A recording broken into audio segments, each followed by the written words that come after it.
একটি ছোট শহর। শহরের শেষ প্রান্তে থাকত এক যুবক। নাম তার ইয়াসিন। নামটা সুন্দর হলেও তার জীবনটা ছিল বেশ এলোমেলো। নামাজে অনিয়ম, দুনিয়ার ব্যস্ততায় ডুবে থাকা, আল্লাহকে সে ভুলে যেতে বসেছিল। এক রাতে হঠাৎ বিদ্যুৎ চলে গেল। চারদিক অন্ধকার। মনের ভেতরও যেন অদ্ভুত এক শূন্যতা নেমে এলো। ঠিক তখনই দূরের মসজিদ থেকে ভেসে এলো আজানের ধ্বনি। আল্লাহু আকবার, আল্লাহু আকবার। অন্ধকারের মাঝেও সেই ডাকটা যেন তার হৃদয়ে আলো জ্বালিয়ে দিল। ইয়াসিন অজান্তেই মসজিদের দিকে হাঁটতে শুরু করল।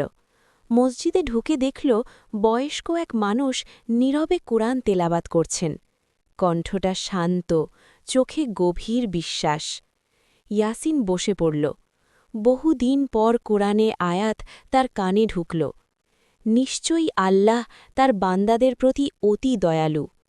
এই একটি আয়াতই যেন তার ভেতরের কঠিন দেয়াল ভেঙে দিল। চোখ বেয়ে পানি পড়তে লাগল। সে বুঝতে পারল আল্লাহ তাকে ছেড়ে যাননি, বরং সে নিজেই দূরে সরে গিয়েছিল। সেই রাতেই ইয়াসিন সিজদায় মাথা রেখে বলল, হে আল্লাহ, আমি ফিরে এসেছি, আমাকে ফিরিয়ে নাও। এরপর দিন বদলাতে লাগল।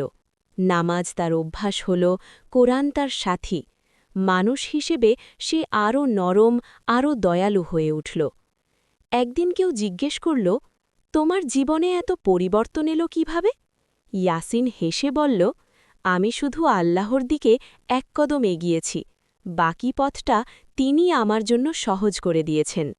শিক্ষা: আল্লাহর কাছে ফেরার দরজা কখনো বন্ধ হয় না। এক ফোঁটা অনুশোচনা, এক কদম ফিরে আসা, আর আল্লাহর রহমত আমাদের আগেই অপেক্ষা করে।